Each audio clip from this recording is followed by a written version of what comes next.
Just a friendly reminder that the opinions expressed on this show are not worth a Canadian penny, so disregard anything you hear that might get anyone in trouble. And despite some of the great ideas you may hear, don't try them at home. Go to a friend's house instead. It's time to get a gun. That's what I've been thinking. Well, I could afford one. And if I did just a little less drinking, time to put something between me and the sun. When the talking is over,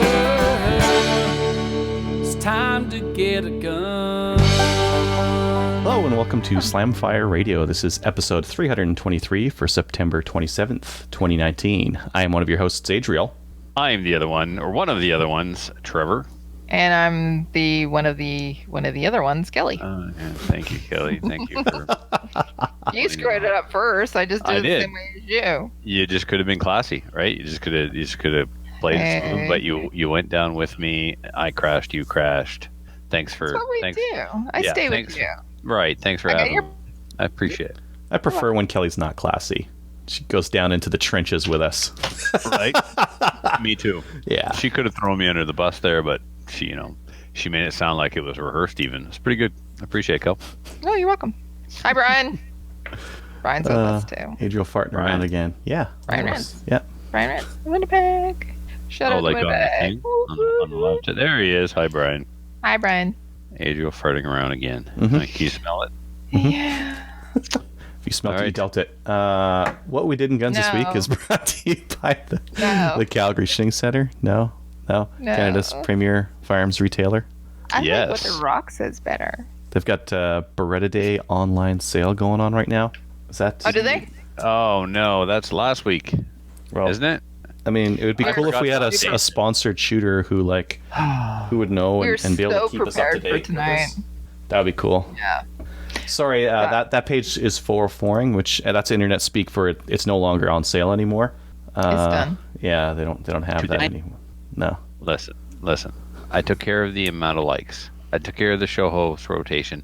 I searched for an orphanage again to see if we had, could beat one.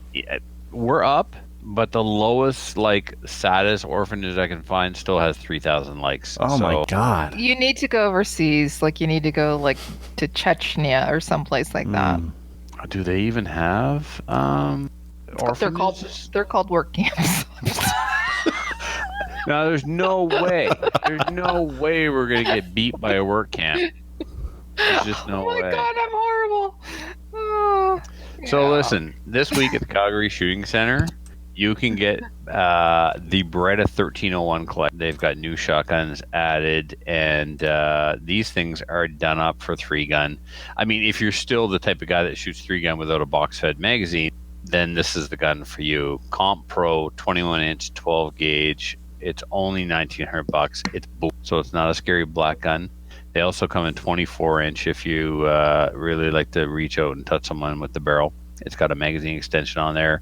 It's already ported for the the loading gate and stuff. It's got adjustable comb, adjustable length of pull, Beretta quality, and they have other ones as well. So they're still pumping the Berettas hard at the Calgary Shooting Center. So are we. Berettas are cool, especially those 1301s. I like those. Yeah, Yeah. they're nice. Yeah. All right. Well, why don't we move on to what we did in guns? Trevor, do you want to take us away? Yeah, let's do that. And I would like to talk to y'all about the Watchtower. No, I'm holding here in my hands. Well, it's Kelly. Do they talk about Jesus? They probably do. They talk about the Jehovah guy. Anyway, listen. Stop leading me down rabbit trails, Kelly. Look at it, Kelly. It's a pamphlet. I'm here to talk to you about everything but ARs 2019. So, I finally got out and shot a very physical match. The day before, actually, started off, I went to Filthy's range. I call it his range because he is the president there after all. So that's in Sunbury. So Filthy, Mike, Ben, my godson Marcel, we went out to practice for the EBAR match. And check this out. I'm a delicate little flower. Look at that. See that scar on my arm? You know what did that? That was just a 22 long rifle round that, it kissed me on the way by. I basically rested my arm on it just long enough to know, oh, that's hot. And that was it. It just burned into my flesh. Do you need somebody to come and kiss it? I do, because very. Look at it. I mean, it's like, that's going to leave a permanent mark. it is. I'm calling it. I'm calling it the Pospolita because it was Mike's gun that did that to me. So Nice. I refer to that scar as the Pospolita. Yeah. So anyway, and then the next day we all rolled into the Springfield match to take their medals and their women. And I don't know if Gallon started that or if I started that, but anyway, now it's Gallon and I's thing. We're going to take your medals and your women when we roll into town. So the match, I've divided this up. I don't want to spend a lot of time on it, but I do want to give it attention because it's something that I've always been critical of these types of matches. And it's not that I believe IPSC is the end all and be all, but we know how I feel about physical activity. Let's face it, I'm not a fan. So. Especially matches where, I've been critical saying it's running for the sake of running. Is this a running match or is this a shooting match? I always want it to be about the shooting, but the other things secondary. And as soon as those things take more precedent or require more effort than the shooting, I get a little, yeah. Do you remember when we spent 40 minutes talking about 80 meters? Yeah. Now let's spend 55 minutes talking about 400 meters, Kelly. 740 meters in total, if you will. Hey, Trevor, come on over to the dark side of running. No way. Did you bring your pedometer? Did you have a step meter out there? Did you have a Fitbit?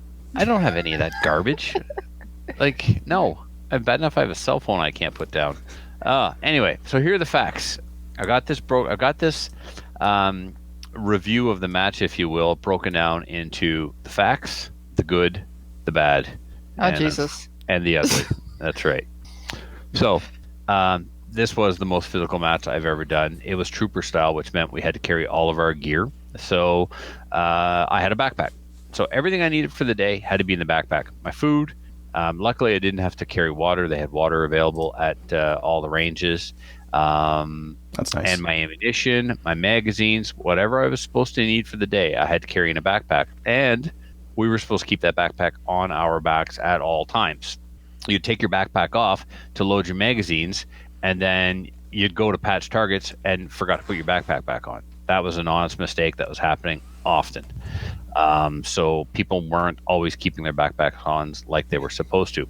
Filthy was like, there's water on the range, there's a barbecue, all I need on my person for the whole day is ammo, and I'm wearing 511s. I'm good. So he went out without a backpack. In the end, I don't know if he had to put one on or not because he mentioned in our Facebook chat that he caught some hell for not wearing his backpack when he was supposed to. So anyway, I don't know if he did. In the end, he did switch to a backpack. I got a blue cart that I usually put all my stuff in it for an IPSC match rather than dragging around a range bag. My eyes, my ears, my patch gun, all that stuff is in there. Even an extra 100 rounds of ammo. I carry my ammo bag. And this blue cart also has a bench seat on it, so I'm always good wherever I go. I can sit my butt down. I wasn't allowed to use that. We use those in 3-gun too, gun carts. In 3-gun, I use a folding bench and my redneck stroller, like I'll be using tomorrow. So, So anyway, he was pretty serious about that. The match was not freestyle, so that's just a fact. It was not that kind of match. You were not free to shoot where you wanted to shoot from. You were not free to reload on the move. You were not free to shoot as many rounds as you want. Most of the stages were Virginia count. So for the uninitiated, Virginia count means fixed number of rounds. So you're only allowed to shoot these many rounds. That's it. Maximum 5 rounds of this, maximum 5 rounds of that, or 10 rounds pistol, 10 rounds rifle. So if you're given, let's say, 5 rounds rifle max and 5 rifle targets, you got to decide, are you going to take a mic or are you going to take a procedural or possibly take both, a mic or a failure to engage. So let's Can't use like a bayonet or like a folding knife. Like you run out of rounds, just get in there and jab away. So you got 5 steel targets and you use 5 rounds to shoot the first 3. Now you're going to get a failure to engage the last 2 and mics on the last 2. So it put the emphasis on accuracy, right? Mm-hmm. Yep. So 2 of the stages had target arrays for rifle that were unlimited. And I'm glad because one of them I needed a makeup shot. So that was okay. And then the other one, I went 5 for 5. So anyway, also, fact, always unloaded starts. You started always with your pistol in your holster, as far as I recall, and it was unloaded. On the start signal, you drew the gun, and you loaded it. Now, this is fine for me. I love that start because I'm good at it, and I do a lot of unloaded starts in IPSC matches. So my hands move simultaneously to the gun, the mag, load it, and go. Rifles were tabled and or on a rack or whatever, always unloaded. And when you got into position, you were to load your gun, not loading on the way, right? So this took a lot of effort and mental ability to remember I was not an IPSC match. I had to do things differently, and I had to constantly remind myself of that. And I did get nailed for it once. We'll talk about that in a little bit. So here's another fact. I could run with a loaded handgun from one demarcated shooting area to the other, but I couldn't unload it or reload it until I got to the next demarcated area. Hey, Trevor, was Black Badge required to shoot this? No, and that's why a lot of these things were in place. That's why. So like they're running like a safer rule set because they don't have any minimum qualifications. Yes, and to be clear, right now I'm not being critical of any of this. I'm just stating how it was set up, right? And that is why this match was open to people who had never shot a black badge or passed a black badge, right? So that's why he wanted you to do everything stationary. You loaded your gun stationary. Yeah, you could move with it, watching muzzle, watching trigger finger, but you weren't allowed to unload it or reload it until you were stationary again. And that was just his requirement because it was open to non-black badge people. So, yeah. Okay. So penalties. Here's how the penalties went down. And this is kind of funny. I was asking him questions before the match, as I often do, because I'm a slow learner and I read something and I don't get it. So then I ask the match director what it means. And this is how I won the Pain in the Ass Award 1 year in Hampton, because of all the questions I was asking about the stages before I got there. Anyway, I like to be clear on stuff. So a failure to engage was a 20-second penalty. If you hit a no-shoot target, it was a 20-second penalty. And a procedural was a 40-second penalty. Ooh. Oh, yeah, vicious, right? What about mics? So I sent him an email and said, okay, are you applying a failure to engage and a failure to neutralize as the same thing? Right. Because you're familiar with both those terms. Anyone who shoots USPSA or IDPA or some forms of 3-gun rule sets, you've got a failure to engage, which means you didn't even launch a round in the direction of that target, and then you have failure to neutralize, which means you didn't put at least one round on the target. Right. Or in some cases, it's at least one round in the scoring zone or 2 hits anywhere else.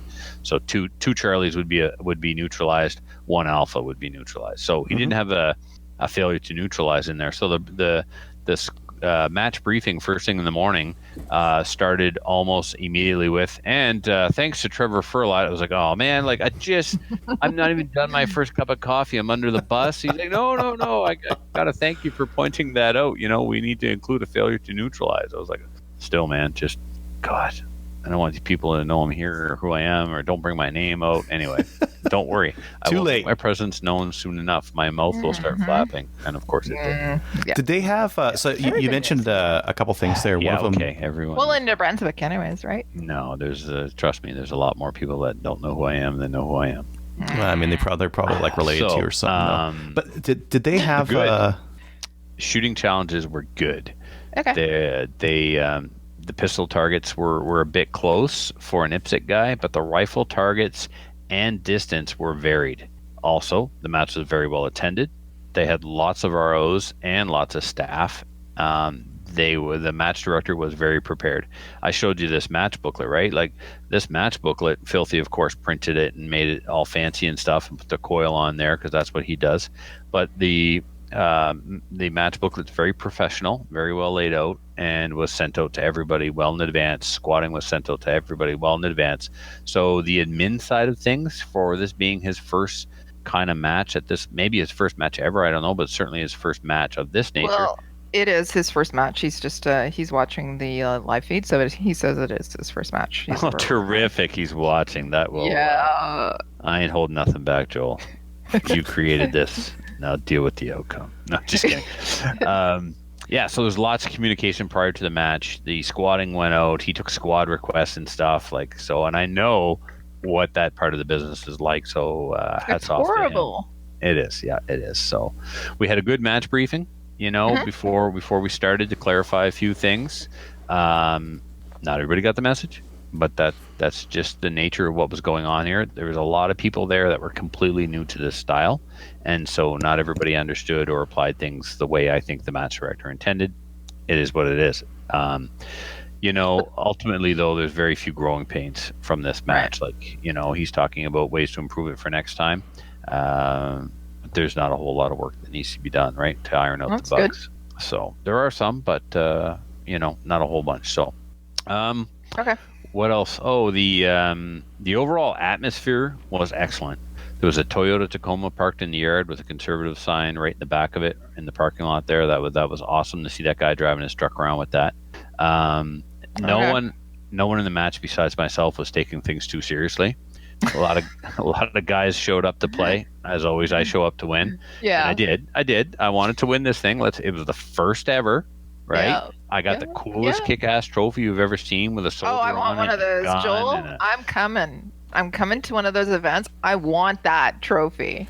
I want one with Wonder Woman on it. So if you can make that happen, make it happen. There you go. In the ladies division, it'll be a Wonder Woman action figure. So, anyways, I just thought it was cool. But yeah, the atmosphere was excellent. It was one of camaraderie, getting together with the gunnies on the weekend. His staff was warm and welcoming. So, I mean, everybody was out there for a good time. The bad. Procedurals weren't well understood or applied consistently. Okay. I could tell by listening to conversations that on one stage, some ROs were giving procedurals for something, and then the next squad would arrive and they didn't get them. Or you'd get a procedural for something on one stage, and then another squad would do the same thing on the next stage and not get a procedural. So because it's not, written in stone, you can go back to the tablet, you can pull up the rule, you can apply the procedural to the score. There's no having to interpret or make it up as you go, stuff like that. You know what I mean? So there was a little bit of that. And a lot of that I attribute to he had good ROs, but the ROs, some of them anyway, didn't have a lot of practical shooting. There wasn't experience with them. Yeah, that's right. All. I mean, right. If you're going to apply something, make sure that you apply it across the board, though. So and I mean, fair for everyone. Right. And even in IPSC, we don't have that perfect, right? This is why you want a dedicated CRO to work the same bay or the same stage for the entire duration of the match. Yep. And that guy reads the stage description as he's told from the match director verbatim. Mm-hmm. The ROs that are assigned to him are prepped by him going in. This is what we're doing here. Everyone gets it the same way. So that's a good stage briefing. Yeah.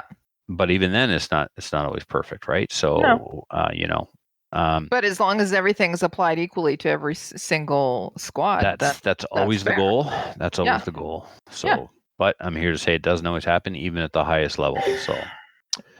So, most people agreed there was too much running. Okay, well, we knew that there was a lot of running going in.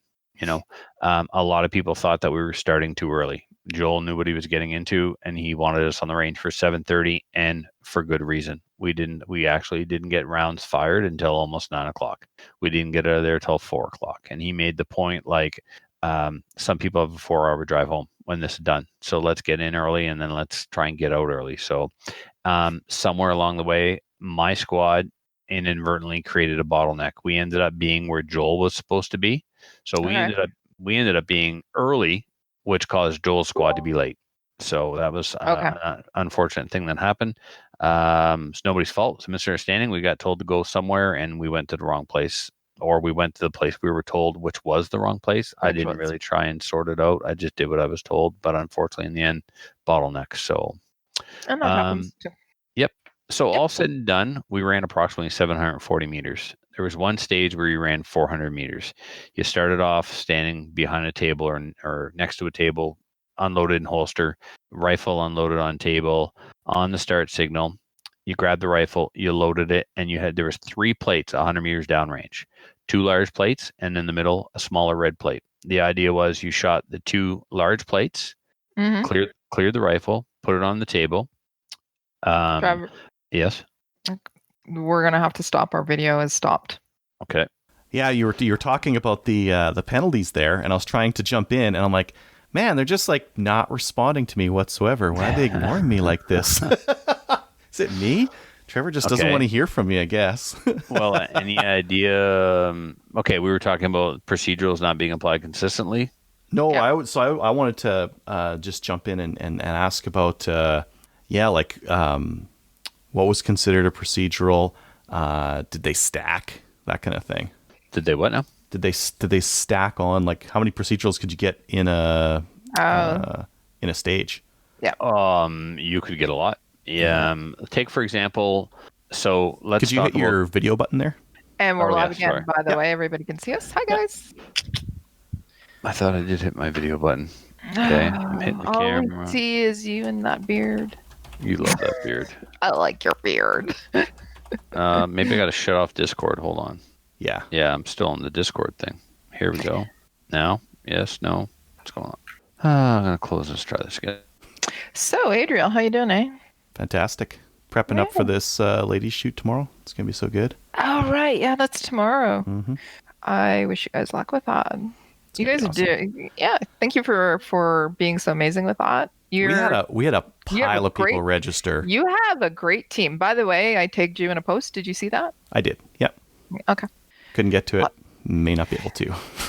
Oh, no. We have a lot of people. It sounds like that are interested in going. Yeah.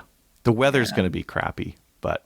Yeah, what's this with the snowman? 0. Like snow and man, not snowman. Snowman. Snowman. Yeah. No, it's... if the weather was better, I'd imagine we'd get that full, I think 60 people or so. He's back. Yeah. But no video. No. I don't know why no video. My camera thingy is on. There's the video. Yes. Good. Welcome. Oh, there it goes. Hi again, Kelly. Got the wrong. We got the other video. Yeah, well, I'm trying to switch back here. There we go. No, it does not want to take my... Whatever. Just use the crappy one and we'll just continue on. There. How about now? No? No. I can pretend to see you. That's it. And that's just use your crappy video camera and we'll just go. All right. I'm going to... There we go. It's beautiful. Okay. Yeah. So, yeah, just... Oh, there you are. Cutting that off. Hi. All right. Adriel. Yes, procedural. So let's talk about the first stage that we did. This was the stage with the 400, okay? 400 meters worth of running. Mm-hmm. So your pistol's unloaded in the holster. You grab your rifle off the table, you load it, and then you've got 3 targets downrange, 2 large black plates, 1 small stop plate in the middle. It's painted red.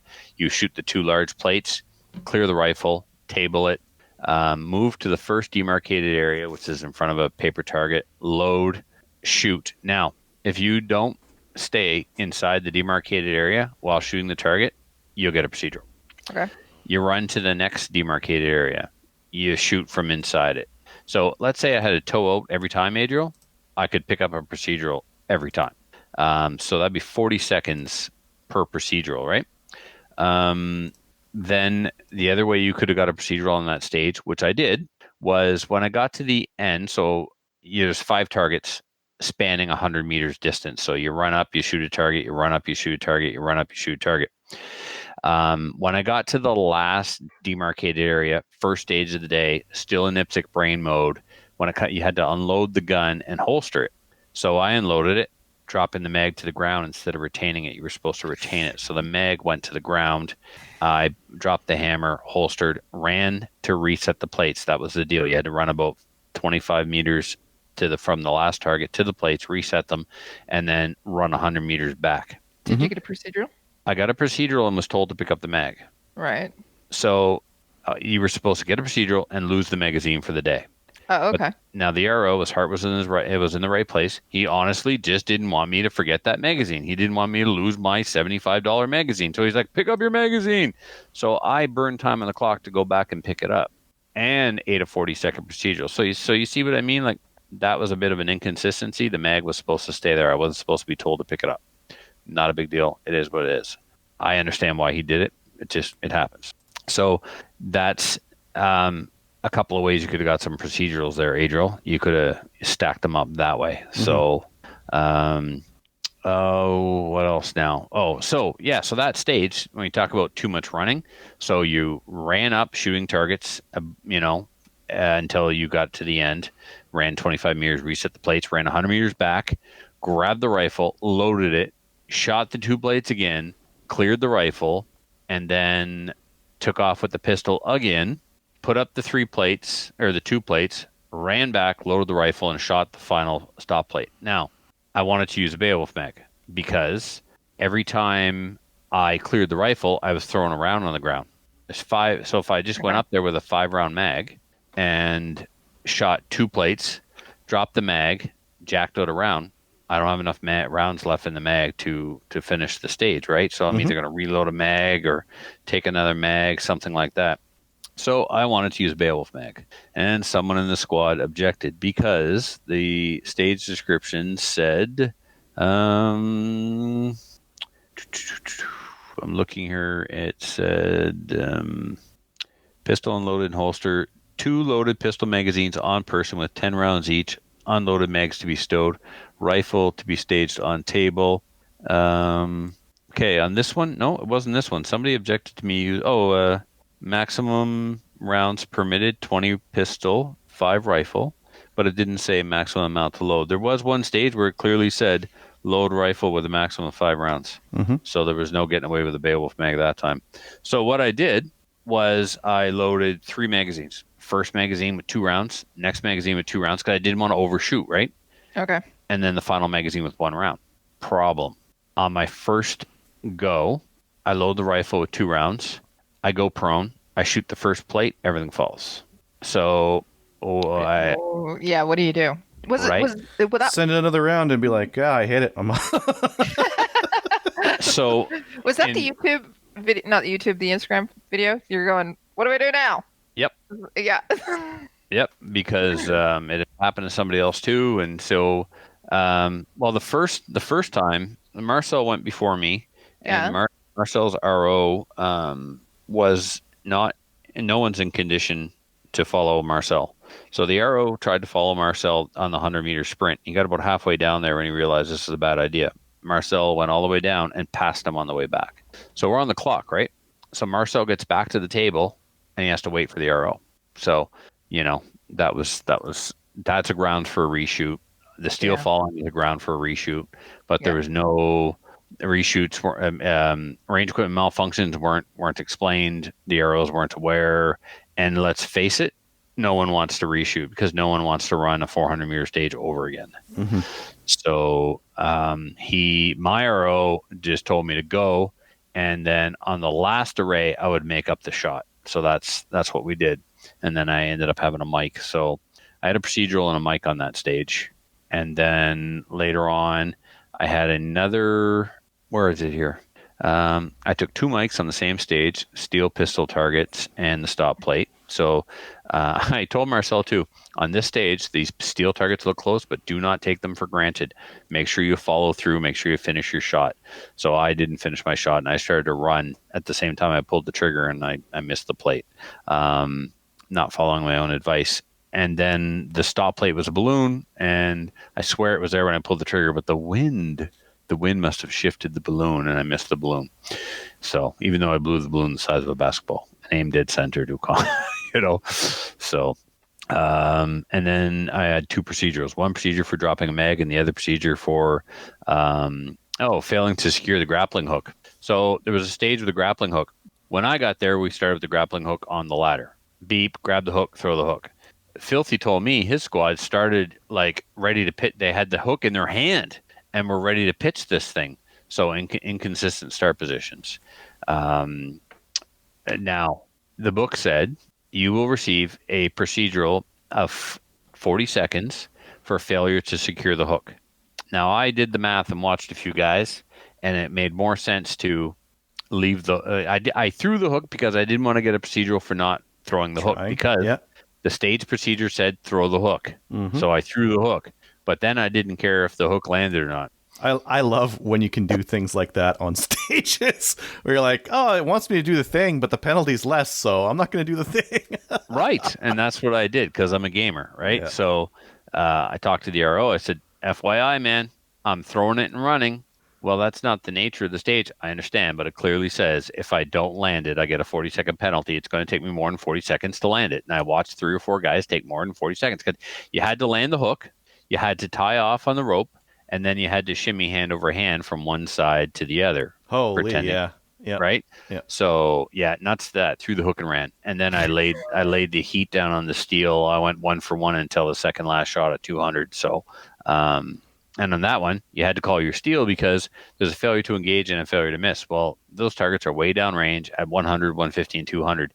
You know, if you don't tell them which one you're aiming at, then how do they know you've engaged it? So that's what we did. Everybody thought it was fair. We did, 100 right, 100 left, 150, 200 right, 200 left. So anyway, so that's it about the bad. The ugly, in my opinion, was there were no reshoots for range equipment malfunction. So the my steel fell when it shouldn't have. That's a range equipment malfunction. But again, oh man, like, would you really want to reshoot that stage? I mean, if it's if you haven't run yet, it's your first round and they fall, no problem. Let's reshoot it. But in the case where Marcel ran back 100 meters and now he's got to wait for the arrow, basically he trapped the arrow, right? The arrow is now downrange of him, which is, a no-no. But he wouldn't want to rerun that. So, there's kind of no backup plan for if that happened, but it is what it is. So, Trevor, is this the only kind of match that happens in your area like this? This is the only time, yes. Yes is the short answer. Like, this is his first match. It's the first time a match that he did like this. There may be others, but that I'm not aware of. But most of our matches are still put on by the IPSC crew. So there's variations on 3-gun and 2-gun stuff like that. Like the 2-gun I leave at 5 a.m. for tomorrow will be closer to IPSC than this was, but still not completely like freestyle. I think everything is static, and that's because again he's allowing non-black badgers. But I think like there's 5 stages if you're not black badge and 6 stages if you are black badge. It's a fundraiser. He wants maximum participation, so he's not requiring a black badge. So again, he's making the match safe for non-black badge trained people. So I had an RO drop a timer picking up my magazine that I dropped, which I didn't get a procedural for. They decided on that stage they weren't going to give procedurals. So this is the stage where I jump up off the cot, I grab the rifle off the rack, I go prone, I load, I shoot 5 steel.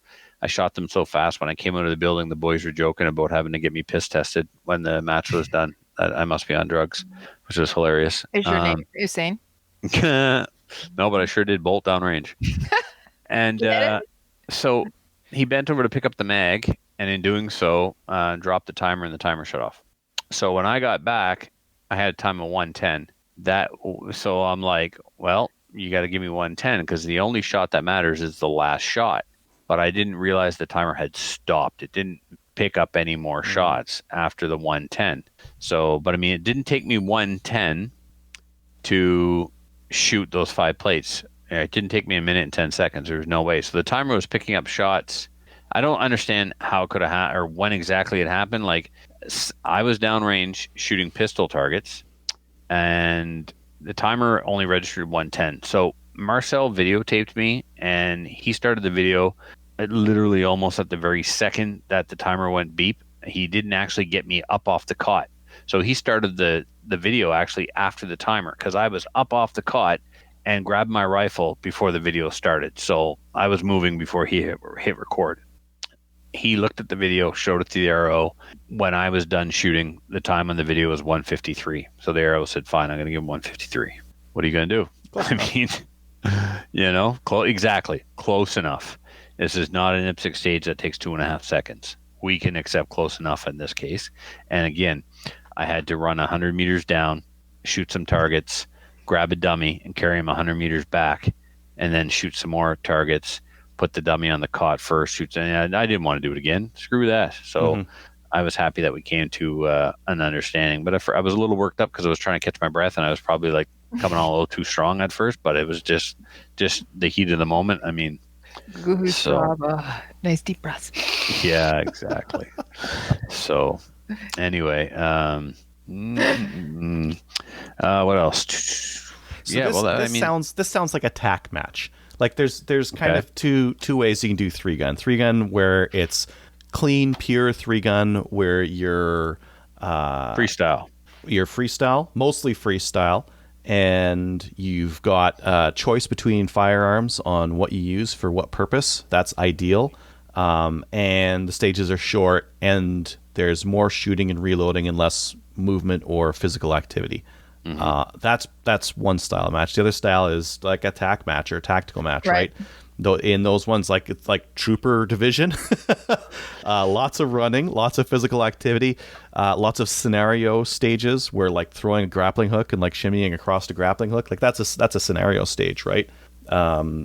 Would you shoot another match like this? This is a straight up tack match. It sounds like it's the first one they've got out there, which is great because I think this is actually how a lot of 3-gunners start. They want to start doing a tack match, and then they're like, "Yeah, this is fun. I want to do more of this." And then you can start doing more pure 3-gun stages rather than the scenario based stuff, right? Well, why don't we ask Trevor first of all? Did you enjoy it? Yes, absolutely. So will you do it again? Yes, absolutely. The part, Kelly, where I said a lot of guys felt it was too much running. Obviously I was concerned going in. I didn't know if I'd have the endurance or the stamina. 2 guys didn't finish, right? And then Joel popped his knee at the very end of the day. Joel said that next time there'll be a little less running. All that said and done, I would shoot this exact same match with the same amount of running tomorrow. I figured that on Monday, when I got back to Filthy's, I felt awful. I smoked a big Cuban right after we were done. I felt awful. Yeah, and the Cuban is what twisted me up. Actually, it wasn't a Cuban, but whatever. It was a big Churchill. And it made me nauseous. We're talking cigars, people, not actual people. Yeah. So Churchill is the size, the big Churchill cigar. Oh, anyway, that twisted me up. But now we got in the car to go home, and 10 minutes down the road, I was right as rain. And I thought Monday morning every muscle in my body would hurt and I would be sore all over. No, man, makes no sense. I don't understand why I didn't need recovery time. Nothing. Now I know I lost some weight recently, but I've done nothing to improve my cardio. I've done nothing to improve my fitness ability. Well, you're carrying around less weight. Yeah, I know, but still, I mean, there's skinny people that are out of shape because they get no exercise, and I'm not skinny, but I get no exercise. I mean, I do a lot of IPSC and I work at the range, but it's been pretty, August and September have been pretty relaxing. I'll tell you one thing I did notice because of my weight loss, and that was my recovery time when the stage was done was cut in half. You were breathing heavy? I wasn't breathing. Yep. Yeah, Kelly, that's it. I wasn't sucking wind forever. I was just bouncing back way faster than ever before. So I wish I had more speed, and I wish I had more stamina, but I'm not afraid of these matches anymore. I mean, I did win after all. Kind of sounds like the in the States there's a couple of different 3-gun and 2-gun matches, hard as hell. In range that you see some 2-guns that they do with Ian and I can't remember what his buddy is there. They always use like silly guns to do it. Yeah, Carl. Ian and Carl. Yeah, and dress in costume. They're like cosplay with live ammo. Yeah, exactly. Cosplay with live ammo and like historical firearms, right? Like old Madsons and that kind of thing. So kind of sounds like one of those matches. Not too bad with the scenarios and the carrying stuff. But there was a lot of movement. So let's talk about my times. My raw time, less penalties, was 513 seconds. How long? How many shooters were there, and how long were you on the range? They were there. You were there till 4:00, weren't you? First rounds down range was at 9:00. You said it's supposed to be 8:30, but it may have been closer to 9. Let's see here. Filthy posted the results. A raw time of 500 seconds. That's hilarious. That's so much on timer time. Mm-hmm. What do you mean? Well, what would your raw time be at an IPSC match? It wouldn't be 500 seconds. You'd be what, 100, 200? Oh, yeah, exactly. Yeah. So you mustn't have had that many competitors. We had 4 or 5 squads, like 8-10 guys apiece. Like it was. Well, that's pretty good. Well attended. well yeah. Yeah. Huh. Yeah. So after penalties, my time was 6:13. Now the fastest time in the match was Peter, who was an excellent RO. He was on my squad, super nice guy. His time was 5:96. Now he was in heavy division, shooting 308 bolt gun. Gallon beat me. Gallon beat my ass, man. Gallon shot an M305 and his M&P 40, and his raw time was 6:14. Oh, cool. No, these aren't raw times. Sorry, these are times plus penalties. Now I don't think Peter took any penalties at all. I know Gallon took about a minute's worth of penalties, and I took what did I say? I took 120 seconds in penalties. So I finished with 6:33, less penalties for stuff like dropping a magazine, and throwing a grappling hook. So. I mean, the throwing a grappling hook mathed out. So I took that penalty. Yeah, I took that penalty, but it was still better than playing with the grappling hook. So anyway, 5:13. Yeah, you're right. It was a heck of a long day, Adriel. But worth it. Filthy says 24 guys. 24 guys. Yeah. Okay. That makes sense. That's why you got so much shooting in, because you had 24 guys doing that. Right. Yeah. I watch raw times because I'm trying to see what an ideal raw time is for 3-gun at our range with our bays and that kind of thing, and how much time can we fit in on the clock versus what makes for a really long day. And 500 sounds incredible. Yeah. With the amount of movement you guys had, I can't believe you weren't sore the next day. I don't know, dude. I 740 kilometers moving almost always as fast as I could push myself. What? 740 meters, Kelly.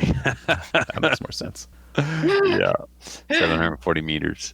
If I did the math right. So like coming back with the dummy, I'm like, you get to the point where you're like, you just want to stop and jog or walk. It's like, no, man, you're almost there. Just push. Yeah, I know your legs are hurt, but push anyway.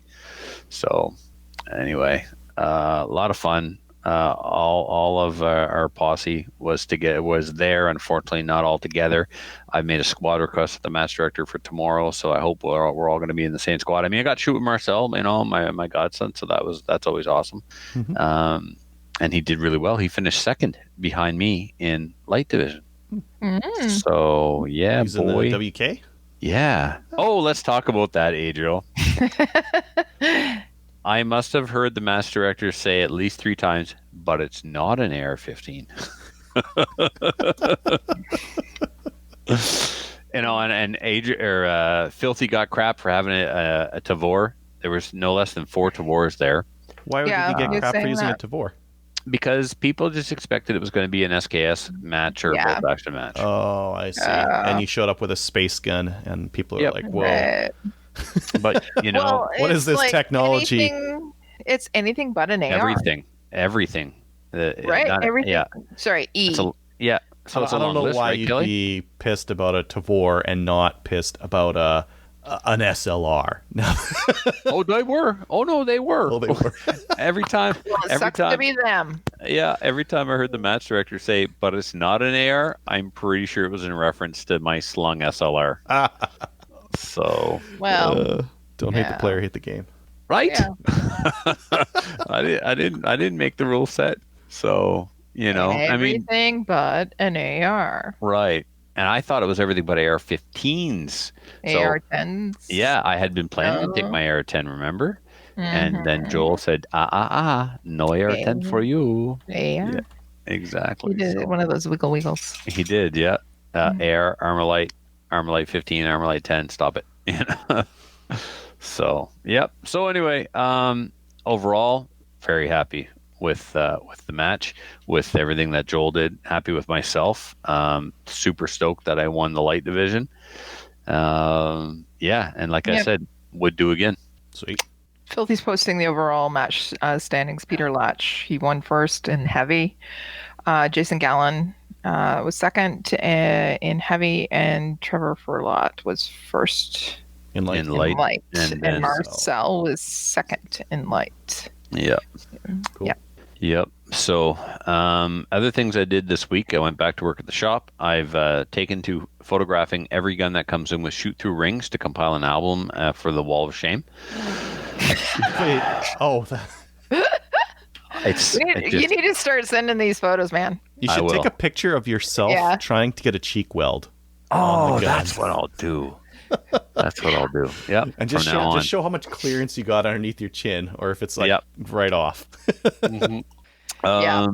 And then the IPSC New Brunswick had a conference call on Wednesday night that I chaired. It was myself as train coordinator that issued it to discuss some stuff. And then last night, which is why we are here tonight, my co-hosts were kind enough to accommodate the request to reschedule, and the listeners are empathetic enough to not care. We rescheduled because I had a conference call with the CCFR last night to get an update from Rod on all things weird and wonderful. We talked about the TV show. We talked about some other business that nobody cares about, and we talked about the strategy for the election and what we're going to do. And they announced it today on all of our social media platforms. Yep. What's it called, Kelly? The what tour? Integrity tour? Yeah. Hashtag the integrity. It's hashtag integrity. Yeah. You got to go to CCFR's social media and check this out. They've rented a Winnebago and wrapped it in vinyl wrap with a sign on it. It's got Trudeau's face looking stunned and all of his cronies, and on the back it says honk if you support law-abiding gun owners, and they're going to go around for riding off with Elections Canada, right? Correct. Okay. Yep, that had to be done first. Yes, everything is on the up and up in culture. Sweet. So yeah, they will be going from riding office to riding office, from Toronto, Ottawa to Regina. It's going to be awesome. Yeah. So check that out. So it is called hashtag integrity tour. It's and so it's going to be wrapped. The Winnebago is wrapped in a bus or whatever, and it says liberal failures on the side of it on both sides, and then on the back it says honk if you support legal gun owners. I think that's awesome. Honk honk. Nice. Yeah. So. Honk honk. And then I spent the better part of the evening. I'm glad we went at an hour, our regular time, because I needed the time to get everything packed. And so basically tomorrow morning, I open my eyes, I get dressed, brush my teeth, get in the truck and leave. Meet Gallon and go to Hampton for a 2-gun match, which is, by the way, a fundraiser for Wounded Warrior.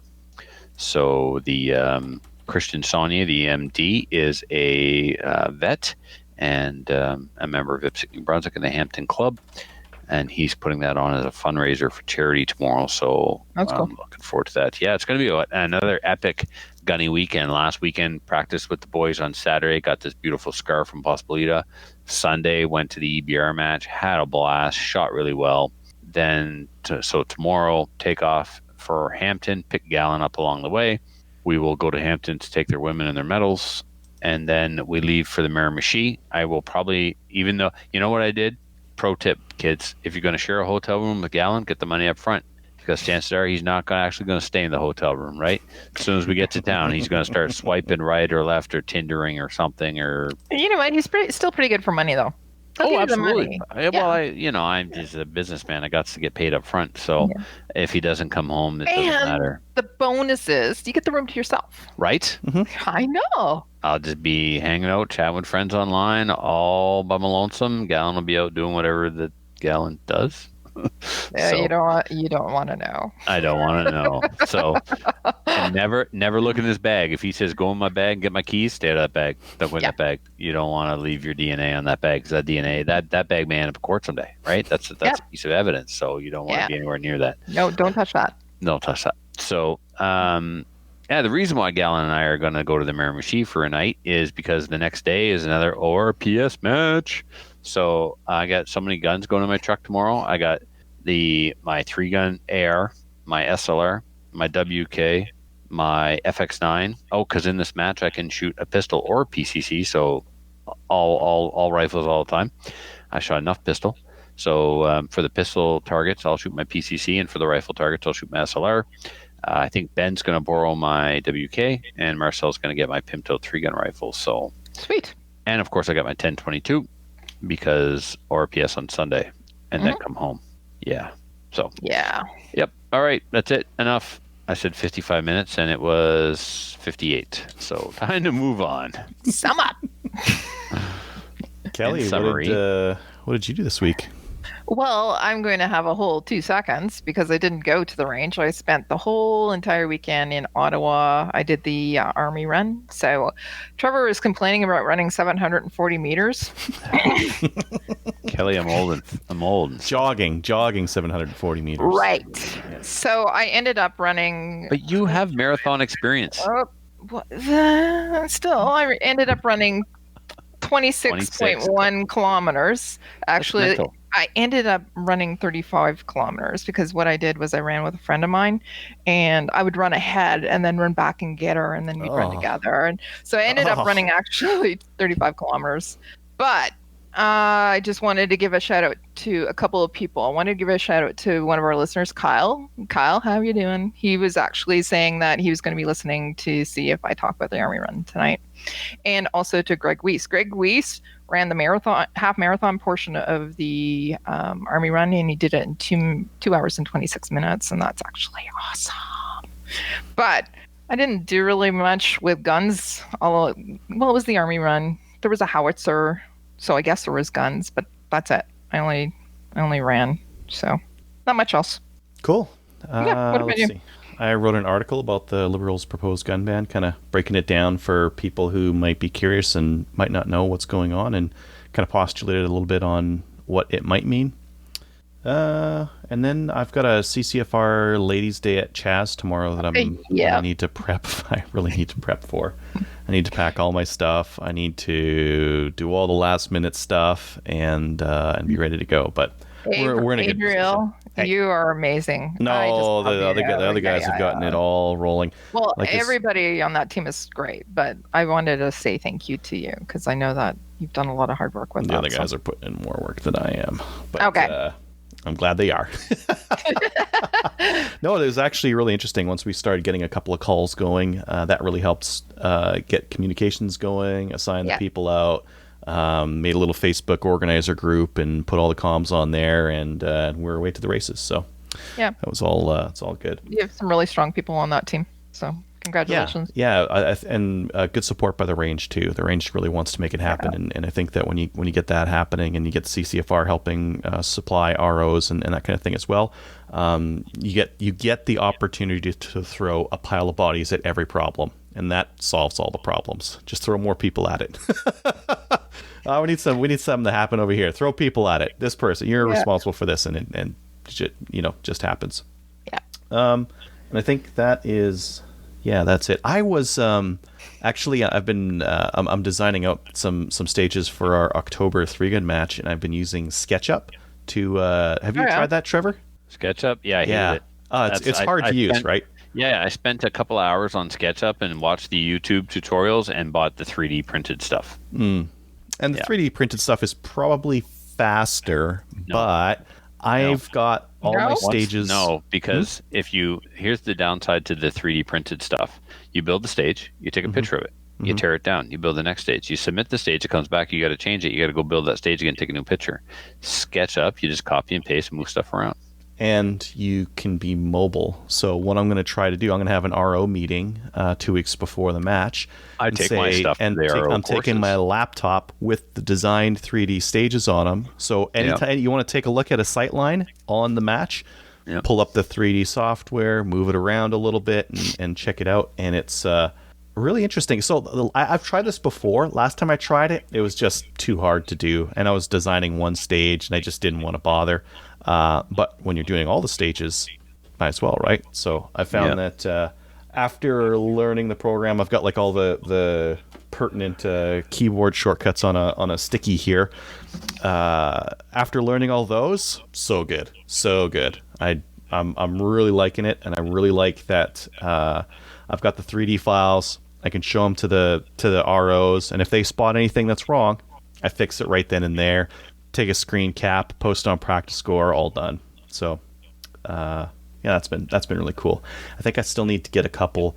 I need to get some props designed, but I was chatting with the guy who's going to match direct the next match. He's like, oh, yeah, you SketchUp all the time. I use it for work. I use it for designing out decks and construction stuff. And it's like, oh, well, I'll go take a picture of some targets and we'll get some 3D models built of those. And that's cool. He's going to build all of our bays in the program. So the program will have all of our bays, and we'll just be able to design it out, which is, so good. So easy. So good. Yeah. Yeah. And you're good at that stuff, too. Like AutoCAD and like design is a thing, and I'm not a designer, but I can figure out a computer program and make it do some stuff. You're better at it than I am, and you're really much better at it than Trevor.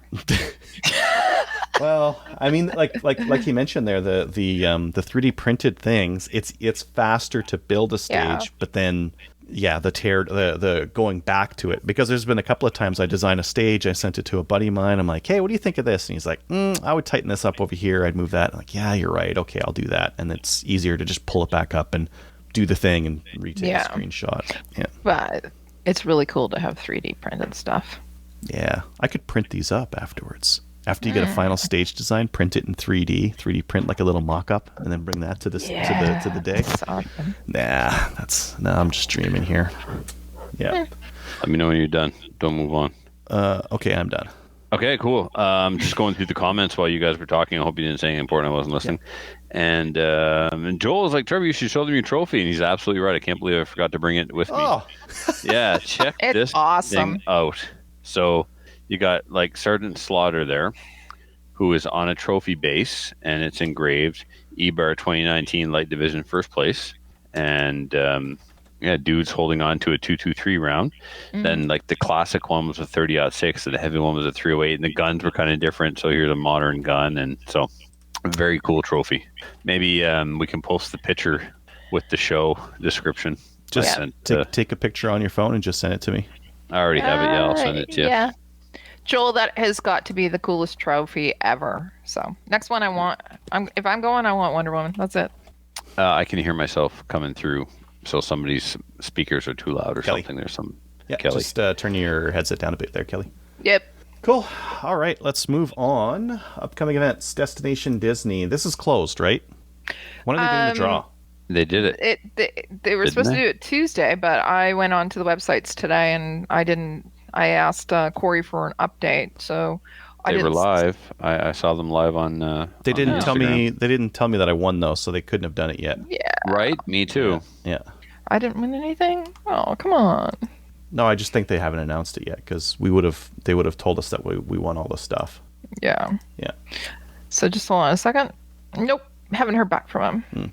I think I saw on CGN they raised $15,000. Yep. That's awesome. That's what they said when they went live on Tuesday. Yeah, very good. So $15,000 should be able to get her to Disney and have a very nice vacation. Cool. Yeah. So that happened. October 5th and 6th is the Newfoundland IPSC Provincials at the St. John's Rod and Gun Well Club. done. Yay. The Level 2 IPSC match registration closes on September 29th. Visit their Facebook page. And they have That's Sunday. They have some very prestigious sponsors at that match as well. I know. Yep, including Sunfire. Mm-hmm. And then we've got a pistol fundamentals with Furlough Achieving for Beginners, October 26th at the Sunbury range near Fredericton. 2 spots left, 10 total, 250 rounds, $100. You got it. We're going to be doing fundamental stuff in the morning: grip, stance, sight picture, trigger press. In the afternoon, we're going to work on stage breakdown, movement, and getting in and out of positions. Some of the other things I put on there. Yeah. Moving on. Functions? No. Okay. Just no. How to make you a better IPSC guy. So shooting on the move for sure. Stage breakdown. Somersaults. Yep. Somersaults for beginners with a gun. Yep. Yeah. Basically, you'll be John Wick when I'm done with you. Sweet. Yeah. Sweet. Cool. All right, moving on to news. The first one, I'm gonna have to like open up an incognito window so I can pull this up because I've used the Globe and Mail too many times, and they're like, "Hey, pay for a subscription," and I'm like, "Nope, I'll just go incognito and read it anyways." How the Globe tried and failed to find the source of Canada's crime guns. Firearms tracing data was requested from 36 police forces across the country. None were able to provide it. Exactly. Yeah, and they're saying basically in the middle of a gun debate, we're looking for all these stats, and there's, stats are difficult to come across. And I think we've talked about this several times as well, just the fact that, we don't really have good stats on this. The stats that we do have are pretty bad. They kind of lump in crime guns as paintball guns when they knock over a drug dealer and they find a paintball gun. It's like, oh, there's a crime gun. Or if someone shoots someone with an airsoft, well, there's a crime gun. And so it's kind of hard to use these numbers to pull any insights as to where our real crime guns are coming from. And these tools for homicide are coming from as well, because we just don't have the data. Yeah. So they quoted out some costs and that kind of thing, and they mostly just outline that this data is so bad and so insignificant that you couldn't possibly get any insight out of this stuff. Right. And I'm not saying insignificant as in like homicides are insignificant. I'm just saying that when they're at the number. Rate, number, you can't actually pull any real insights out of it using the numbers that we're getting today. Right. Anyways, that was neat. The other article, and this was just yesterday. Alberta man who fired warning shots at bandits is now being sued by those bandits because he fired warning shots at them, and one of those warning shots bounced off the ground and hit the suspect. This is with a .22 LR near Oak Cliffs. Oh, where's McClatchy when we need him? The warning shot bit him. Yeah. Now he got off the charges. Like he did. They arrested him at the scene and took him in. And he got off of those charges, but now this is a civil suit. Anyone can sue anyone, and the criminal scumbag who caught a bullet is suing this guy. So he's lucky. Never mind. I'm just going to stop.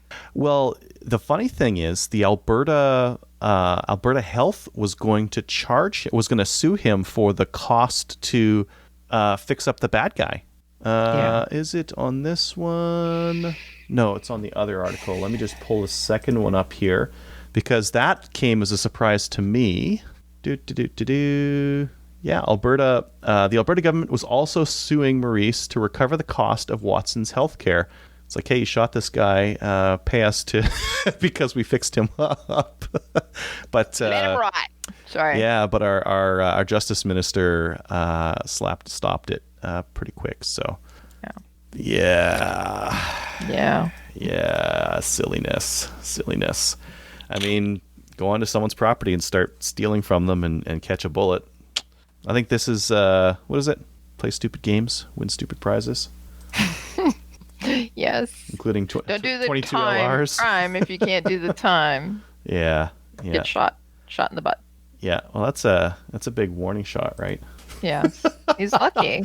Consider yourself warned. Actually, he should be lucky. He'd consider himself lucky. Mm-hmm.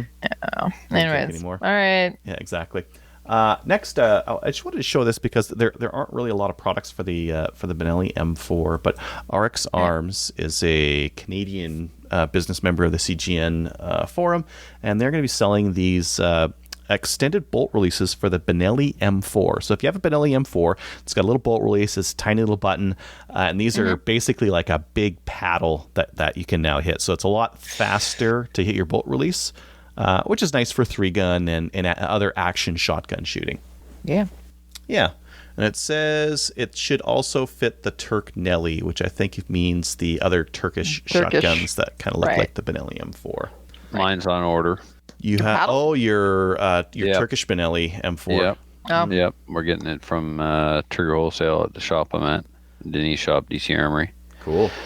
Yeah, I thought it was already on order, but I think they didn't have them in stock, so now they have them in stock, so it's on order. And it looks awesome. It really does. Everything I've heard has been really good about those, so yeah, it should be cool. The next one, we've seen these GSG 16s coming into country. These were as close to an MP5, 22 version MP5 as you could get, but they weren't MP5s because they originally they saw the GSG 5s and they actually prohibited them. So this GSG 16 was different enough from an MP5 to get through. Well, now some people are, through the magic of 3D printing, making them look just like MP5s. So it's not a variant of an MP5, so they're finally getting into country. This fellow is on Reddit, and he is 3D printing this top rail cover here to kind of flatten out that front part and not have a rail all the way, kind of give it that old school MP5 look. As well as the front grip there. That man, this thing looks good. Like the back stock isn't a quite match, but the rest of it's looking pretty close. Yep. Yeah. Looks good. Yeah, and they're selling some more. I'm gonna show everyone else this because I think this is just an incredible deal. But Tenda has cases of slugs of the Score low recoil slugs for $159 for 250 of them. So if you are a 3-gunner and you're like, man, I'm tired of paying $1 a slug at Cabela's every time I got to go to a match, just buy 250. This is actually what I run. I run this stuff. Oh, do you? Yeah, it's cheap. It's so cheap. Good price. That's way less than $1 a round, and that's important to me. So they got some of that. They've also got some Barnaul 308 for $319 per 500, which is pretty good. Yeah. Yeah, and so. And then I don't think I'll pull that last one up there. Okay. Why don't we go into the main topic? Now, for our main topic, we're going to talk about small game hunting. Trevor, you're still muted there. If you're trying to talk, I can't see. Your head is very small in the video. But is he trying to talk? No, I wasn't trying to talk. I was actually trying to pay my match fee for tomorrow morning by EMT. Yes, hunting.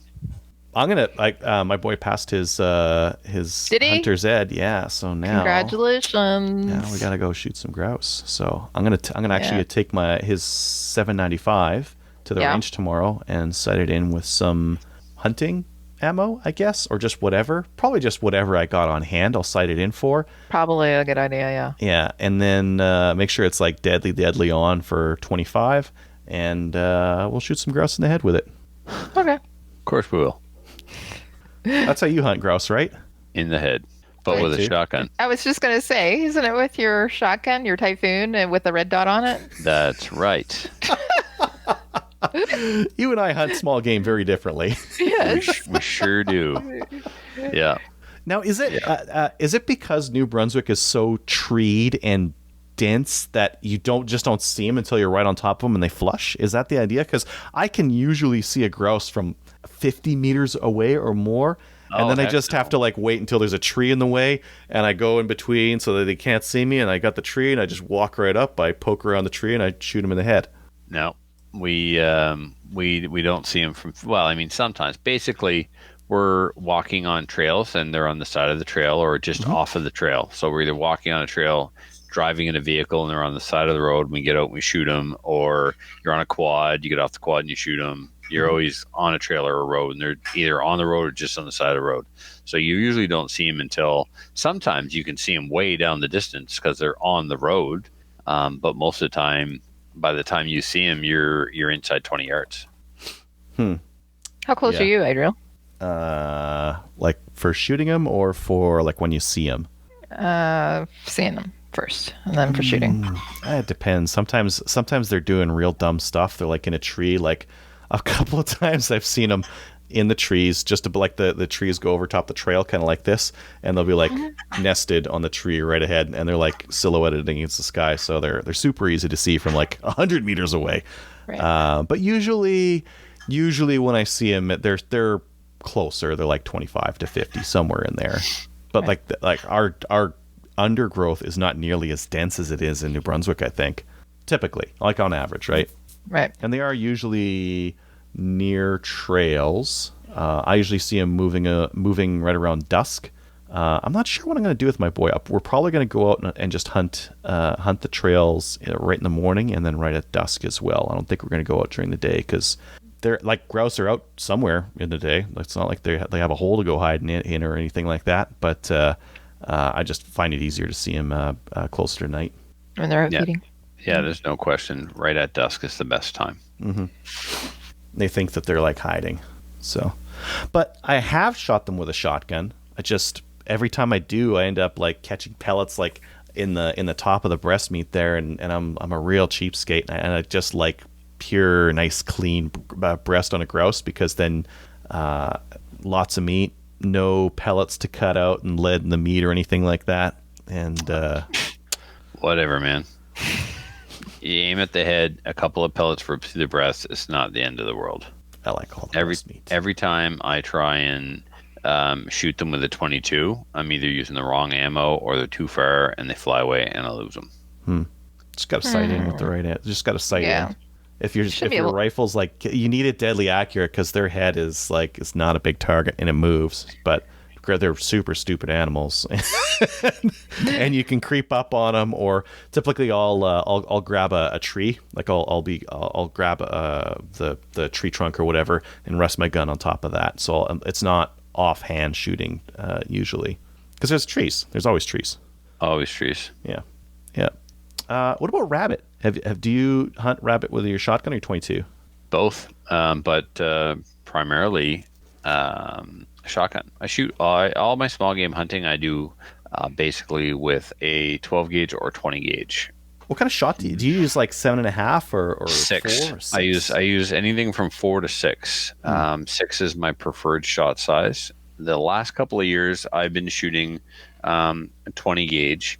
This last year, I did all my hunting with this 20 gauge. It's a Turkish Weatherby, very nice 20 gauge.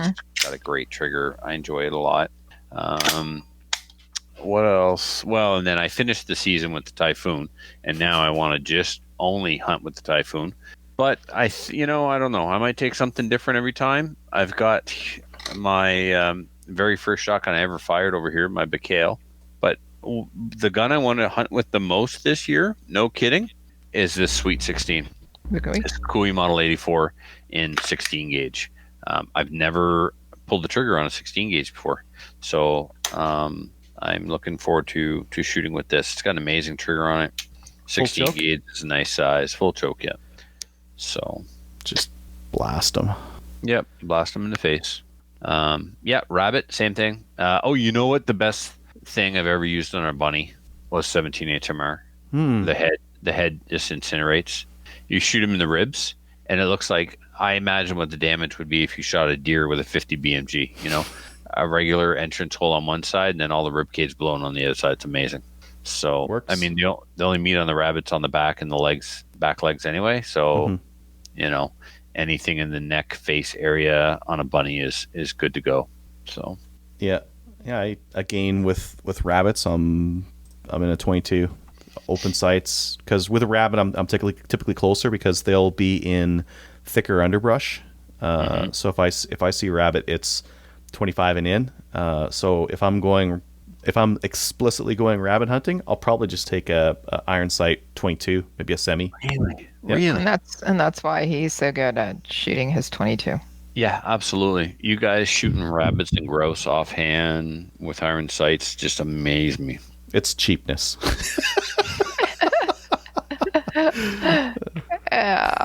Yeah. Huh.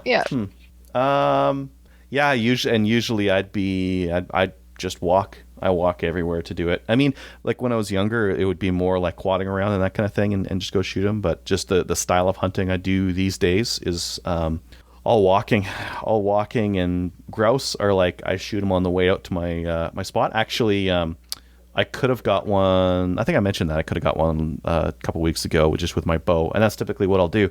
I've got 1 or 2 arrows for grouse, and the rest for deer. And if I see a grouse on the way out, take my judo tip out and get myself a grouse.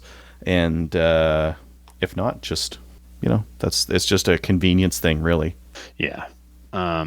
Now, when you're hunting grouse, Adriel, are you walking a trail? Do you go with a quad? Do you drive the road? What's your preferred method? And I mean, grouse here, small game hunting is small game hunting because the grouse and the snowshoe hare share the exact same habitat and ecosystem. Mm-hmm. So where you see one, you see the other. So I'm small game hunting. I'll take either or. What do you do? Do you drive? Do you walk? Spot and stalk? Quad? What do you do? I would walk. I mean, if I was taking someone out and they're like, I don't know, they didn't have any time to hunt and they really wanted to get a grouse, like the most efficient thing to do would be quad around some trails until you see something and there you go, right? But if I want to enjoy it, like if I'm going to take my boy, I'm walking. I'm going to walk and I'm going to look and we're both going to be looking and it's mostly going to be armed hiking. But yeah, we will see it. Like if we go out twice, we'll see a grouse. So that's good enough, I think. That it's not like deer hunting where it's like you could go out like 5-6 times and not see a deer. Right. Yeah. So in my case, it really depends on the area. If I am hunting my family's homestead farm, I will drive through the field back to the back part of the property, and there are trails there, and you can't drive the truck through them, so you get out and you walk the trails, and it's not a whole lot of property, so you're walking less than an hour, and you're done that region. You're back in the truck and going somewhere else. If I'm hunting my old stomping ground when I lived in that region, there's a road I can drive, and then there's a spot I can park, and there's trails I can walk. When Muffin and I go, we leave the region. We head to an area known as Riley Brook. We actually go on a piece of property you have to pay to get on. It's a private forestry area where there's logging operations going on. There's deer in there, and there's lots of small game. And we tag out almost every time. We'll get 5 birds each, no problem. But we're putting miles on the truck. We grab coffee, we grab food, we just sit in the truck, and maybe we walk less than 5% of the time. We're almost always just driving the main road, driving a side road. Muffin's truck is a tool. He doesn't care if it gets scratched up. He takes that half-ton down trails that quads would go down. And, we cover a lot of ground, but we get a lot of birds. Yeah. See, I walk... rabbits. What do you do for those? Do you have a particular spot that you go to, or? The most success we ever had was on his father's property, just across from his house.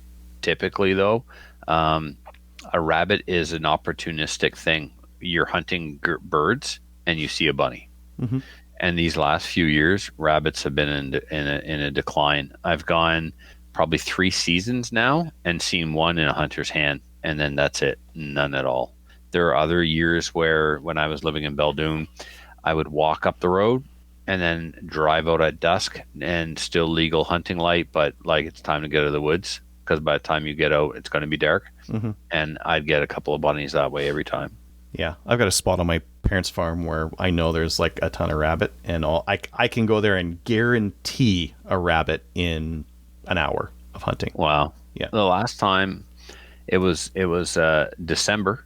No snow yet, but they turn color based on the amount of sunlight, right? Not whether or not there's snow on the ground. The days get shorter, it triggers the hormone, they change their fur from brown to white. When this occurs, anything white on the forest floor is either a piece of white birch bark or a bunny, and it doesn't take long to figure out which is which. So it's almost like shooting fish in a barrel. We were out of the truck 32 seconds when we shot our first rabbit that day. And it was like, I need to put these rabbits down. We were tagged out, 3 of us, and shooting them with 17 HMRs. Just so much fun. Yeah. That's that. If you can catch them at the time where they're white and the surrounding area is not, well, it sucks to be them. It sucks to be them. You're going to be getting a whole bunch. Nature screwed you today, my friend. Sorry, Peter.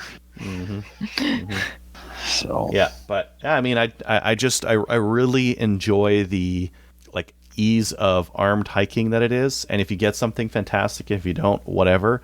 And I like for small game hunting specifically, I like that it's very approachable. So if I'm taking someone hunting for their first time, that's what I'll do, small game hunting.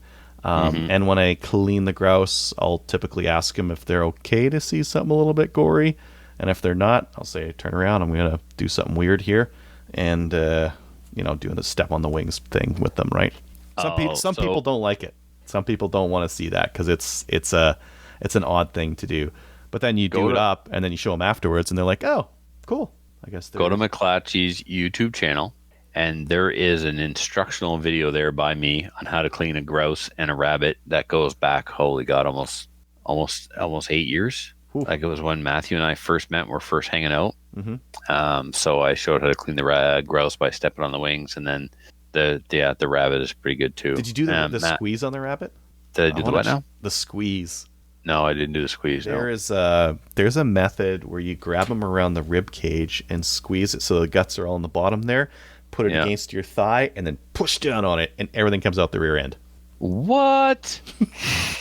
It's called the squeeze. I'm sure there's a video of this somewhere. Yeah, there's videos on it, and it looks like it's almost too simple. This would be like if you were in a survival situation and you want to eat everything, that's what you would do, because you do that squeeze and then you've still got everything on the inside. It's all good now. It's all basically cleaned out.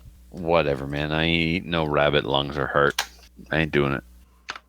Okay. So, anyways, you'd starve to death on rabbit anyway. It's so lean. Yeah, there's no fat in there.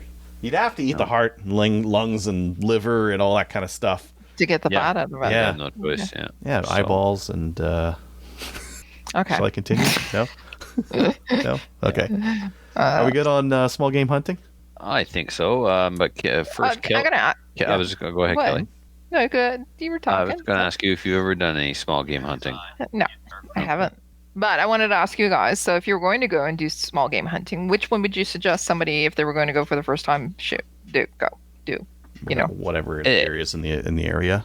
Yeah, just don't worry about the speed. Typically, they're all covered on the same license anyway, Kelly. Okay. So again, we don't necessarily say we're grouse hunting or we're rabbit hunting. I mean, we're game bird. Yeah. So what is your favorite thing to hunt then? If grouse tastes better. Like rabbit is a lean, stringy meat. It's not fantastic. Grouse is great. I can shoot a grouse in the morning on a morning hunt, bring it back, and everyone's like, "Yes, I will eat that." But if you shoot a rabbit, people, it's like, "Oh, what am I going to do with this thing?" Kelly, I turn the rabbit into stew, cook it in the slow cooker, and it stinks the house up so bad that I used to have to cook it in the basement. Yep. Yeah, it does have a strong smell. Yeah. So yeah. But if I had to pick one, Kelly, I think I prefer actually hunting the rabbits over the grouse. Why? They don't fly away. And typically, where does that? They'll take off on the run, but they won't go far before they stop again. Mm-hmm. Yeah, you can re-find that grouse as long as you didn't flush it too bad. The rabbit. Yeah. You could re-find grouse too. Whenever I bump into them and they leave, it's like as long as you can see where they're going, you'd be like 20 meters that way. Cool. They're stupid. Yeah. They're so stupid, Kelly. It's like you're walking along, you're minding your business, and they talk to you. They're like, "Hey, dude, I'm over here." Like they start talking. It's like, dude, if you just shut your mouth, I would have walked right by you and not move. Because sometimes I've been just taking a leak out in the bush, taking a leak, and all of a sudden you hear burp, burp, burp, and I see something moving. It's like, well, you could just stayed still. It would have been fine. Yeah. Yeah, and that happened to me and Muffin. We pulled the truck over. I got out for a leak, took a shotgun, and good thing I did because there he was. Right, I remember you talking about that. Yeah. So. Yeah. Okay. Would you now, Kelly? Would you go small game hunting? Is that something you would give a try to? Maybe. Maybe. I think so. Would you give a rabbit a squeeze? No. Not squeezing the Sherman or the rabbit. Yeah. Now, so you have no. I know we know you're an animal lover. I'm not trying to say that you're hung up on anything but here. Also, I like steak, man. Right? Yeah, you're an animal lover, but I'm not a hypocrite. Okay. What? Yeah, yes. Yeah. So you don't mind us hunting. You eat meat. You're just not so sure if you want to do it. Yeah. It is what it is. That's right. And nothing wrong with it. Yeah. Have you ever butchered chickens before?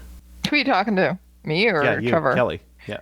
Like, live chickens? Yeah, on like a farm or something like that. No. No, I'm a city girl. Ish. I'm city-ish. Although, so I live in the city. I'm living in the suburbs. My neighbor that I share a fence with at the back has backyard chickens, right? Oh, yeah. Yeah, just got them. Hear them all the time. Anyways, last night there was something in with chickens. Oh, really? So, not good. Yeah. So, yeah, maybe if I'm hungry enough, I will go and get a chicken. Anyways, no, I'm just kidding. Okay. Huh? Did I show this off yet? No, I was hearing some clinking, but go ahead. This is my new Cooey 28 gauge. The last gauge I needed to complete the basic level of collection of the 84s. Okay, basic. So what are we going to now? What's the super duper edition? All right. So it turns out there's a ton of variants, right? Right. There's the Cooey 84. Then there's the Cooey 84 that actually has Winchester on it. Typically, the Winchester is the name that's only on the 840, but there's a transition period of guns that have Cooey and Winchester, but are still 84s. Right.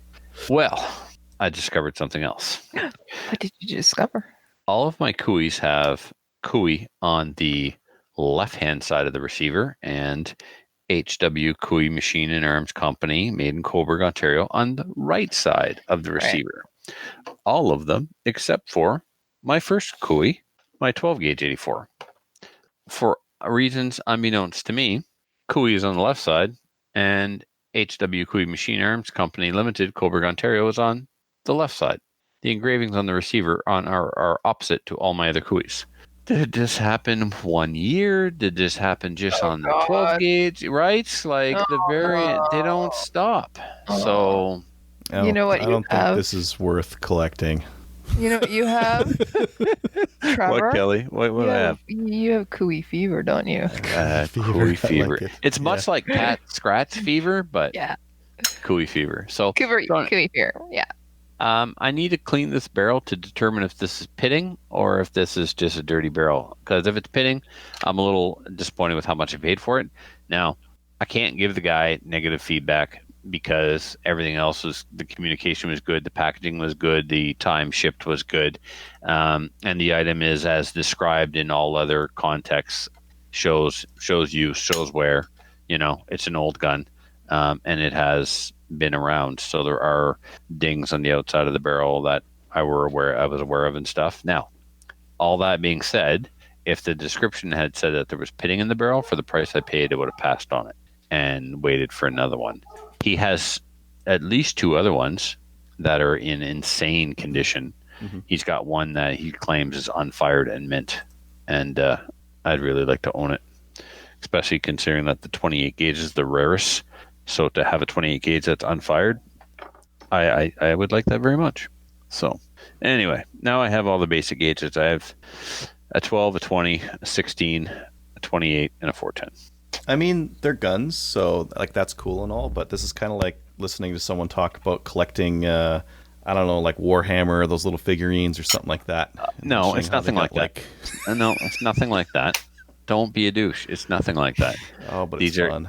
These are affordable Canadian firearms. They're part of our culture and our heritage.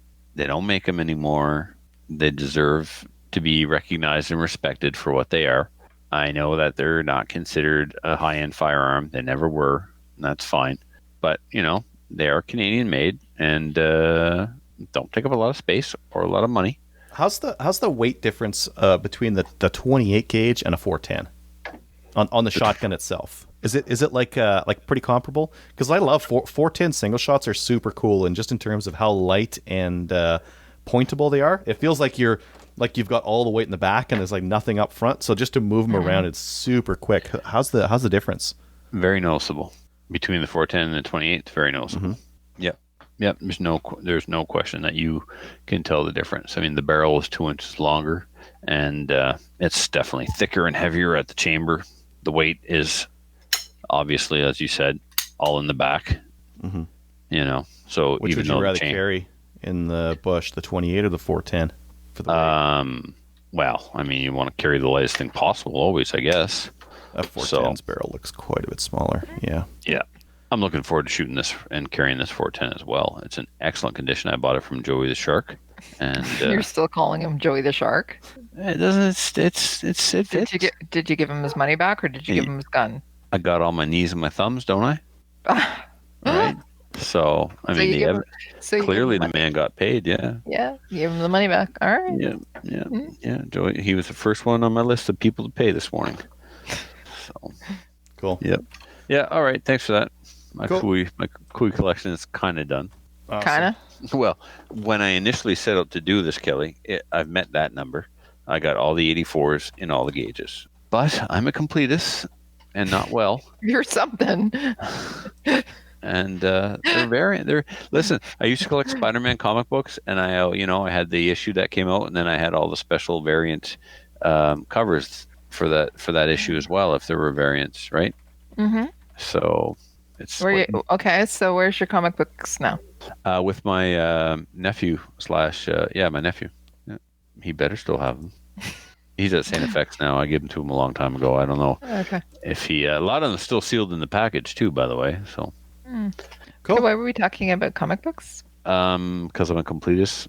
Time to move on. Gotta move on. YouTube listener feedback. Do we got any? Oof. Well, there's just been a ton of comments from Joel. Commenting on my comments about his match. Like you said, you're never allowed at one ever again. I think that did you see that one? I did see that one. That's fair. Yeah. I mean, it's fair. I did pick on his match. I was pretty brutal and stuff, so I don't deserve to go back. So, I don't know. There's just a ton, man, but yeah. Brian was saying that grouse requires an upland game bird license in Manitoba. Rabbit and hare don't require anything. That's the same thing as upland. Oh, wow. Yep. Yeah. Huh. Oh, you know what another upland species that we have here is, but requires migratory, is woodcock. First time I saw a woodcock, I didn't know what the heck it was. So I went and got my migratory, and I popped one, and I don't ever want to eat one again. Okay.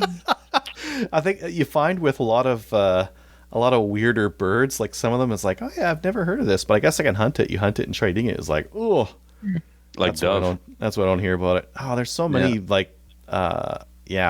animals like that where you gotta do some Steve Ranella like super chef stuff just to make it edible. Yeah, I don't know if dove, if you can even hunt it here, but it's here and people have eaten it. Yeah, like even squirrel. Sometimes you shoot a squirrel and most of them have fleas. Most of them have a ton of fleas on them. Yuck. And I gotta deal with that. It's no fun. Okay. All right, let's move on to listener feedback. Listener feedback is sponsored by Armory DC Gunsmith. Armory DC Gunsmith is a full-service gunsmith who specializes in firearms refinishing. He offers hot bluing, parkerizing, and Cerakote finishes, as well as wood refinishing. Check out his online inventory of new and used guns, firearms, accessories, optics, and more at dcgunsmith.ca, and check him out on Instagram and Facebook as well. Mm-hmm. First one. Do you want to take this one, Kelly? Okay, this one's from Ronnie. It says, well, you might seem to some that this is a conspiracy theory. To those of us that spent time actually listening to our grandparents that fought for our freedom in World War II, it's not even close. Why would a government that has been threatened or physically provoked by a group of highly vetted citizens wish to take away their lawfully obtained property? Yeah, not been threatened. So they haven't. The government has been threatened. So why are they taking away the property? Yep. Actually, I can't see this. Sorry. Do you want to read it? And sell it to the ignorant that removing firearms from a non-criminal group of citizens would prevent criminals from obtaining and using firearms. There's no statistical reason to bear such treatment. This cannot be refuted. Stats Canada, RCMP data do not support such an action.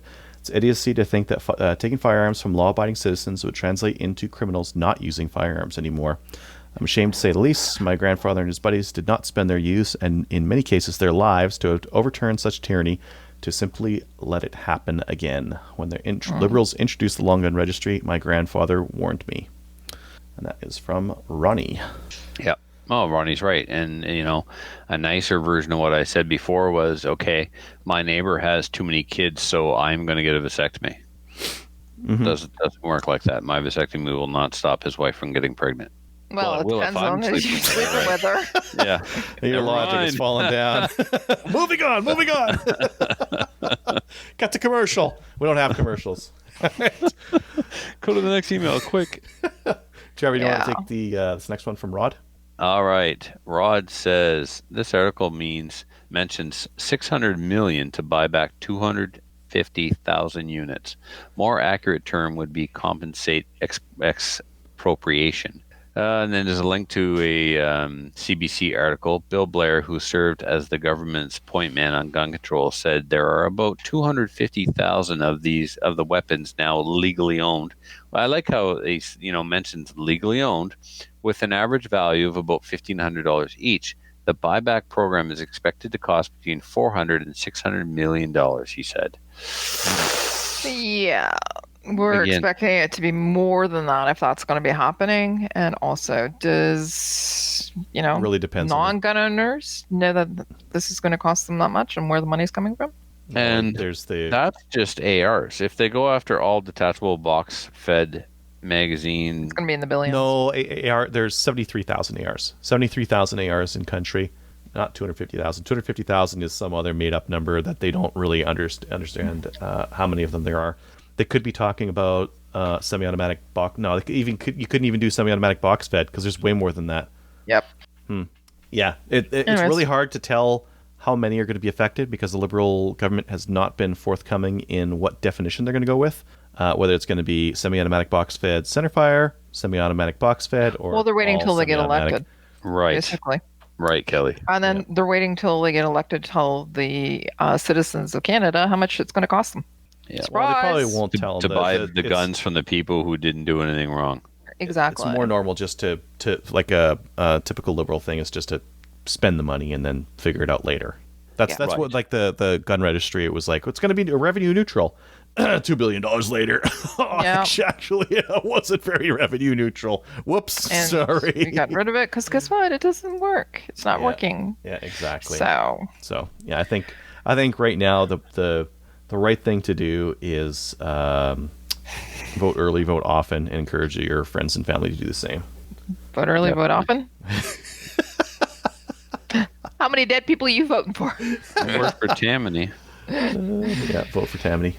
All right. If you'd like to email the show, send an email to slamfireradio@gmail.com. We don't have any podcast app reviews this week. Shout-outs, Trevor. Yeah, to Joel, of course, and his whole team for the awesome job they did with the Everything But AR match. To my squad, I met some cool guys in my squad that I had never shot with before, never met before. Peter was an outstanding RO. Jason, Alex, I don't remember everybody's name. Sean Newman, a bunch of cool guys. Had a lot of fun shooting with them. And, of course, to the Losers Club, whose company I enjoyed all weekend. Losers Club? Yeah, so there's a Facebook conversation between Marcel, Filthy, Ben, Justin, Possibilita. I heard that your little kiss on the arm there is from Possibilita. It is from Possibilita, yeah. So anyway, I nicknamed our conversation the Losers Club because I was supposed to go see It Chapter 2 that day, which unfortunately I never got to see. Not because I chickened out. It was a bad timing thing. I didn't. It's still playing in Bathurst. I might go next week. Anyway, so I nicknamed our conversation the Losers Club. And then we were all going to Marcel's for a barbecue after our range day. And he said, don't worry, you can't miss the place. There'll be a sign.